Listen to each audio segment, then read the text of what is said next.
How you doing there? Welcome back to Babylon Talmud. Today we're studying Daf Samach Dal, Daf 64 of Masechta Nedarim. Friends, well, Daf 64 we start like the 9th parak of Masechta Nedarim. Alright, so I guess it talks about different kind of Pesachs, you know how like to like try to get out of like your netter? Yeah, like that kind of stuff. Alright, so let's do it. We're going to start in Daf Samach Dal, Amud Aleph, all the way to the top. Rabbi Eliezer Omer, says Rabbi Eliezer, Poschin le'adam b'chvod aviv v'imo. Okay? You can make a Pesach, an opening, right? A fellow makes a vow that he's not going to eat pizza. Oy vavoy. So then, Poschin le'adam b'chvod aviv v'imo, so you can find a Pesach for the neder by invoking the honor of his father and his mother. Did you realize that you would bring dishonor to your father and mother when the yentis in the bungalow colony on Shabbos afternoon find out what you did? You made a neder not to eat pizza. Did you realize how much disgrace this was going to bring to your parents? So Rabbi Eliezer says that would be enough of a Pesach, and he would say, "No, I didn't realize. I'm sorry. I feel terrible. So if I realized how much disgrace it would bring to my family, I would have never have done it."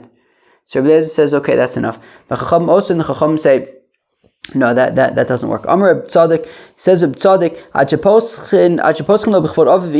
says Reb Tzadok, look, Rabbi Eliezer, if you're going to say that you can use your father and mother as a Pesach, well then, you may as well invoke the honor of the Eibishter. That, making a neder brings disgrace. It's disgraceful to the Eibishter that a fellow should be making such nedarim. So Imkain, a nedarim. So they respond. So they respond to Reb Tzadok. Well, if that's the case, then there's never going to be any nedarim. The Gemara is going to explain what that means, a nedarim. But basically, if you can have this kind of global umbrella thing, like you're causing disgrace to God, well, then there's basically no nedarim anymore. If you could just get out of it because you caused disgrace to God. Okay, the Gemara is going to explain what exactly that means. Now the Chacham admit to Rabbi Eliezer that you can use your father and mother as a Pesach. That if he already makes a neder from his father and mother, so then right, he says that they can't get a benefit from him or anything like that. So in that case, you would be able to use them as a Pesach. And the Gemara is going to explain what that means as well. But Rabbi Eliezer, additionally, Rabbi Eliezer said, "Poschin benolid." You can use some new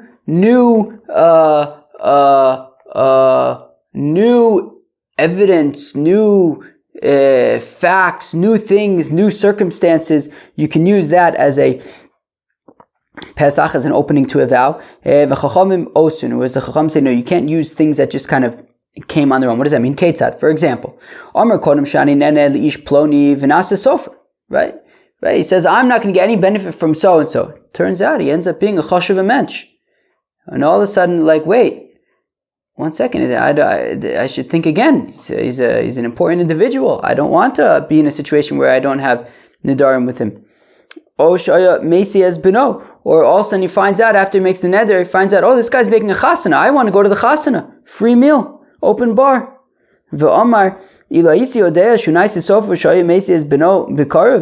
I would have known that he would end up being such a chashuv mensch, or that he's going to be making such a wild chasana, so then I wouldn't have made this neder. So, okay, let's go weiter. If he says, I'm never going to go into that house, all of a sudden it becomes a synagogue. If I would have known that it was going to end up becoming a synagogue, I wouldn't have made the vow. Rabbi Eliezer says that that's a proper Pesach, that you can make a Pesach based on sort of new developments. Maybe that's what I'm looking for. New developments, right? So he says, I'm not gonna get benefit from so and so. He's a shmendrik. And then it turns out, he works on himself. He becomes a chashuv mensch. So that's a new development, right? Or he says he's not going to go into such and such an edifice, and then they, some gvir buys it and makes it into a synagogue. So these are new developments. Rabbi Eliezer says you can use a new development as a Pesach to say that, well, if I would have been able to tell the future, to divine the future? Is that what it's called? If I would have been able to know that this was going to happen, I would never have done it. Whereas Chacham said you can't use future developments as a Pesach. My ein Nedarim. So Rabbi Eliezer had said that you can use the disgrace that you're causing to your father and mother as a Pesach to a Neder.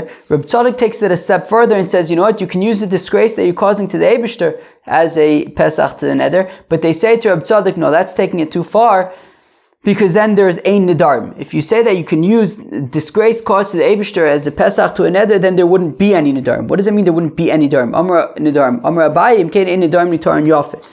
Abaye says then you can't really rely on a Pesach, meaning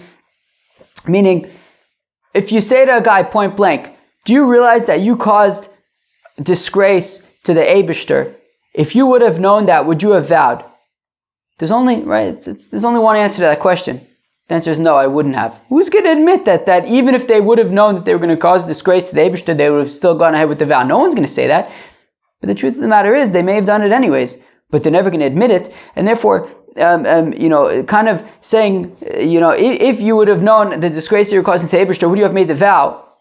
You can't really, it's not reliable, because of course he's going to say he wouldn't have made it, but that's not necessarily true, right? So that's what Abaye says, right? Then, vows are not really properly being annulled. They're being annulled based on the fact that he's saying that he wouldn't have made the vow if he knew what a disgrace it would be for the Eibishter, but the fact of the matter is he actually might have, he just might not be willing to admit it.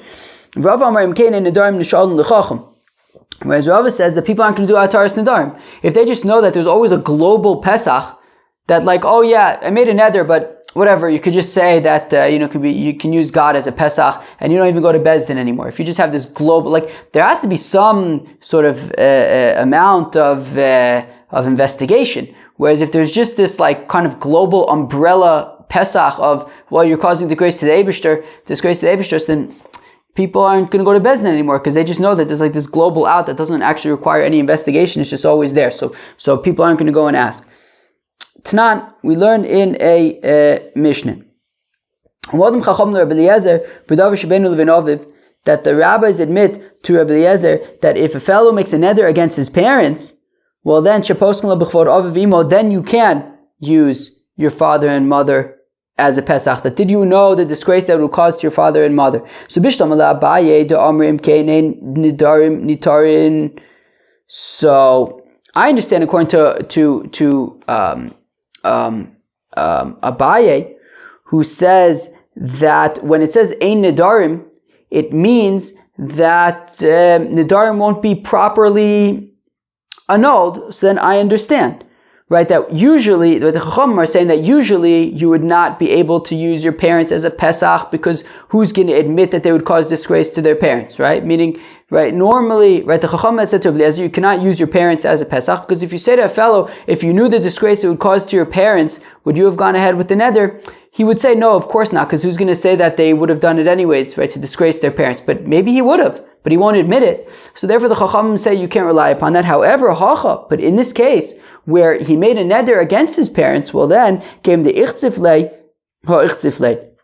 Since he already demonstrated that he is capable of causing disgrace to his parents, when he then admits that he would not have done it if he would have known that it would cause disgrace to his parents, well then we can rely upon him in that case. But if Rave is concerned that that he says, what does it mean ein Nedarim? Well, his concern is that if you just have a global out, well then people aren't going to do Ataras Nedarim, and they're not going to go to a sage anymore. So hacha amai poschin. Well then, what does the fact that he made a neder against his parents have to do with having global Pesach? So Amri Kaven Dechol Nidre Lo Sagilo Belav Chochom Hocha Nami Poschen. Well, since in general you would not be able to invoke your parents as a Pesach, but in this specific case, when you made a neder against your parents, you would be able to use that as a Pesach. So because in most cases you wouldn't be able to use your parents as a Pesach, and specifically in this case you can, they wouldn't use it as sort of a global Pesach to and then avoid going to Bezdin. There would still be that distinction there, and in general people would still go to Bezdin, and it would be okay to allow a Pesach invoking your parents if you made a neder against them.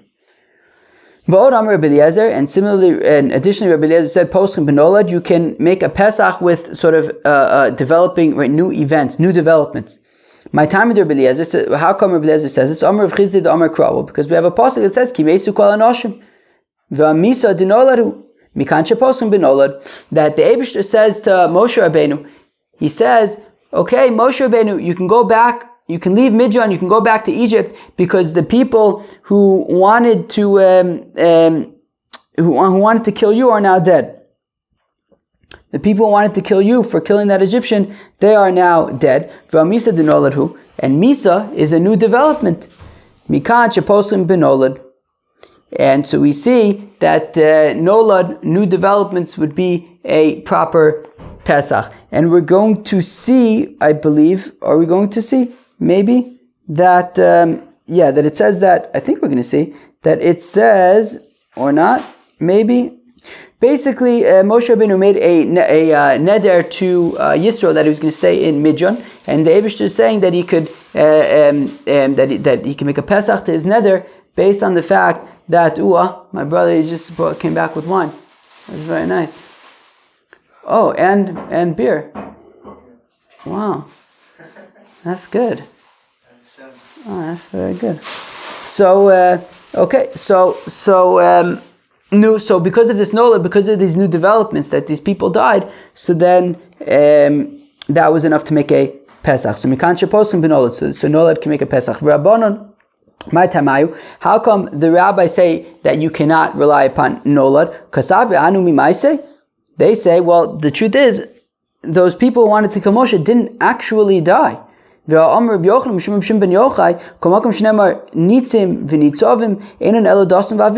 when it says, right, Anoshim Nitzim and Nitzovim, so it's talking about Dasan Va'avirim, and Dasan Va'avirim didn't actually die. They lost their wealth. They lost their wealth.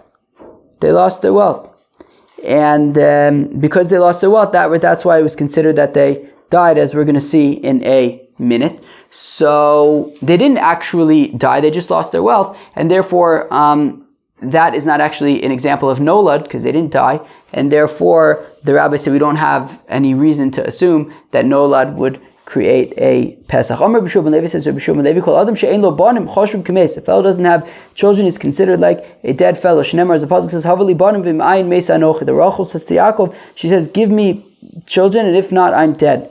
Betanya, as we learn in the Brisa, Arbach Shuvin k'meis, there are 4 people are considered dead. Ani mitzor v'sumo mishein lo banim.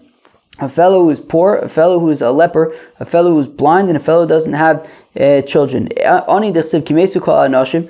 A poor fellow, as it says by Dasan Vavirim, that they died, but really they're just poor. Mitzora, a leper, dechsev anoti kames. Right, it says by Miriam when she gets tsaras for speaking negatively about Moshe Rabbeinu. It says, don't be like a dead person. Vesuma dechsev b'machshakim moshivani kimesei olam. That he put me in dark places like the dead. So dark places, blind, death. Umishein lobanim, fellow doesn't have children. Tichsev, as the pasuk says, havalibanim v'im ayin meis anochi. As we saw, that Rachel says, give me children, otherwise I'm dead. Friends, that was daf samach daled of Masechta Nedarim. So we learned about different kinds of Pesach opportunities. For example, using your parents or God, and different like nolad situations, like if there are new developments. So very interesting stuff. Hope you enjoyed Daf Samach Daled of Masechta Nedarim. Peace out.